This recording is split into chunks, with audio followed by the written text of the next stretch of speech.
I lost a lot of time once. It's one of a few very creepy things to happen to me, but this one really got to me. Still does. It only happened a few months ago. I went for a walk with my mother on a local path around a fairly large hill, a regular pastime of ours. We walked the 2 miles from the car to the hill before beginning our ascent to reach the loop, which is only about a half-mile encircling the peak. We're from the area and have always known that people have become wildly lost up here even though the path is the only one around the hill. It's sort of very specific knowledge. If you go 10 miles away, no one will know about it. We had been dozens of times before, with the dogs usually, but today it was just Mom and I. We had never been lost before. So we've been walking for I don't know how long, when I noticed something odd. The sun was in the same place to us as it had been for however long we'd been walking, on a circular path. It should have appeared to move as we changed direction. We should also have been reaching the point where you headed down the hill, but our path was completely level. I was taught to use the sun and other natural signs to navigate, as I spent a lot of time just me wandering. Whether on horseback or foot, I realized that I had no recollection of the part of the path and had been walking along in silence for, well, here's the weird bit. Out came my phone and it showed me the time, 14:37. I had absolutely no signal, even though it's usually spot on up there. We had set off at 11 in the morning, and all the hairs on my body stood up. This was a short walk, an hour and a half at most from leaving the car to getting back to it. The sun should have been above us, but it was set off at where I would have said 3 o'clock for that time of the year. I remember the time because when I turned to ask my mom what time she had, she looked straight through me like I wasn't there, and remained like that for a whole 3 minutes. She was just staring off into the space where I had been to her left. At 14:40, she suddenly came to life. I'd have moved away, too nervous to remain under her gaze like that after about a minute of saying "Mum" and nudging her rigid shoulder in a building childlike panic. I was 20. I was sat on a log just off the path, getting pretty bloody freaked out. Mom glanced around and said in a hollow, weird voice, "I think the fairies might have us. We need to keep walking." I scrambled up and fell in to match her determined stride on this unfamiliar path. Why fairies, Mom? Why say that? I wasn't raised to see them as little cutesy people with wings, you see. To me, they're straight out of nightmares. Because my mother's upbringing said that's what they are. Creatures out to confuse and trick. What time does your watch say, Mom? She always wears a battery-operated analog watch, and she lifted her wrist. 2:45. She put her wrist down and lifted it again to check. That's not right, is it? I just shook my head. All right, keep walking. So we did. We trudged on through this unfamiliar woodland for what I would have said felt like at most half an hour. It never turned a corner or changed elevation. I knew we were in a bother when my stalwart, never frightened of anything mother, began to get nervous. So, in response to her nerves, she became pissed off. She steeled herself, lifted those proud, all-seeing gypsy eyes to the creepy atmosphere, and spoke as she would to a lurking person. Who's toying with us? Put us back. There was what I can only describe as a burst of deep laughter from the path behind us, and we spun around to face it. We were at the top of the hill that led to the gate out of there. It's at the fork where you can go left or right, neither of which I remember choosing, even though we always make a discussion of it. We made our way down the slope and out of the woods as calmly as possible, and got back to the car, which was parked next to an ancient church and cemetery. The time in the car? 17:12. We should have got back to the car no later than maybe 1:45, if the walk had gone normally, or just after 4 when our watch and phone said we were approaching 3. We lost nearly 5 hours. I've had a lot of creepy things happen to me, but this is about one of the worst. I wasn't alone. It was in the middle of the day on a usually familiar path. Where did those hours go? Where was that path? So many unanswered questions. I even went up there alone once to see if I could experience it again, but nothing happened. I lived at a rental apartment when I was in college. Me and 6 of my friends split the rent as it was cheaper that way. There was this one time during the holidays when 5 of my housemates all went back to their respective hometowns, and there was only me and my other friend left. That night, as I was on the computer in my room, and my friend was watching TV in the living room, I heard a knock on the door. I called out to my friend in the living room. "Bro, there's someone at the door. Get it?" He didn't answer. Instead, I got a text from him that says, "Hey man, open the door, I'm outside." I was confused, so I went into the living room and saw him just sitting there watching telly. But there's still someone banging on the door at that moment. At the time, I thought he was lazy to get off his butt to open the door and tricked me to get it. But when I opened the door, guess what? There he is, all packed up with bags, wearing different clothes, and looked like he just got back. I was like, WTF? I went back to the living room and found nobody there. Then I had major goosebumps and a chill ran down my spine.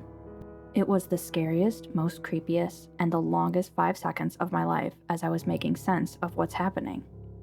I told my friends and they all said they had somewhat similar supernatural experiences in that apartment.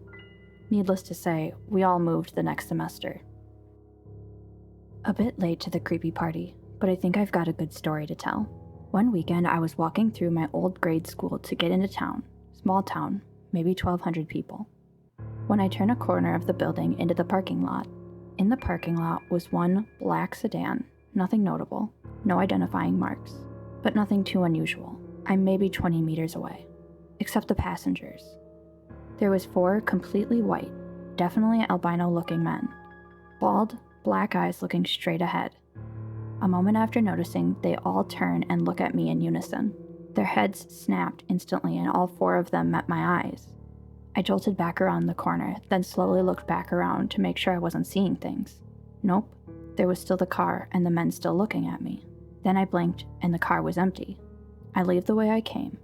I take the long road into town, all the while feeling as if I was being followed. I'll never forget that day, hallucination or not. It's burned into that part of my brain that helps you frequently remember all the scary shit that's ever happened to you. First, love your blog. Thank you, Anonymous. Second, I have a scary story that happened to me and my family. Back in the early 2000s, when my parents had jobs, we rented an old rusty house that was abandoned for many long years. My father fixed it and cleaned it well.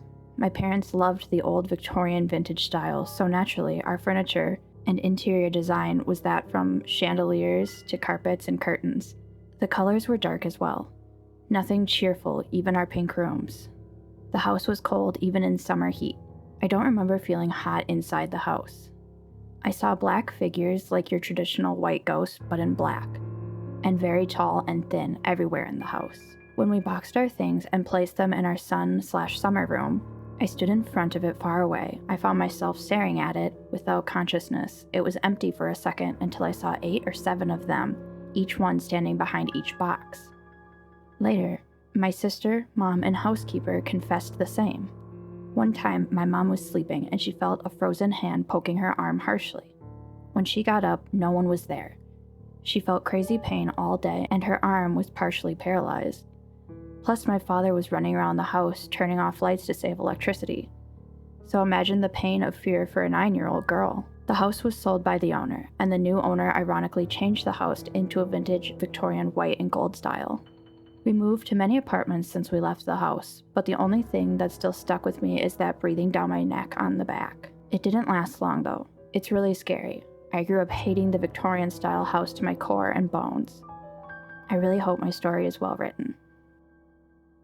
A couple weeks ago, my friend's dad told me a pretty bizarre story that scarred me for life. About 15 years ago, my friend's parents, Steve and Julie, were woken up at 1 a.m. to a very loud thud that rattled the house. Worried that one of the kids had fallen out of the bunk bed, Steve went downstairs to check on them, but all 3 kids were sound asleep and safe in their beds. Julie told Steve to check the house in case of intruders, so Steve checked the doors and windows before going outside to take a look. After 10 minutes of investigating the noise, Steve came across nothing unusual and went back inside to go to bed. He found his wife absolutely worried sick, and she demanded to know where the hell he had gone and what happened. Confused and tired, Steve told her he found nothing, and tried to calm her down before Julie pointed out that it was now 4 a.m. and that he had been missing for 3 hours.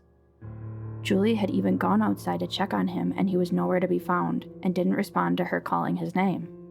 Unable to figure out what happened, they returned to bed and slept until Steve had to get up for work in a few hours. Steve owns a painting business, and a couple hours after working on a house, he noticed his eyes started to feel itchy. Then his eyes started to burn. Then after a couple hours, his eyes burned so badly that he was holding his eyelids open as to not blink because it felt like his lids were sandpaper against his eyes.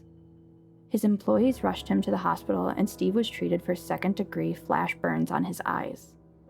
He was told his burns were equivalent to staring at a welder's torch without eye protection for an extended period of time.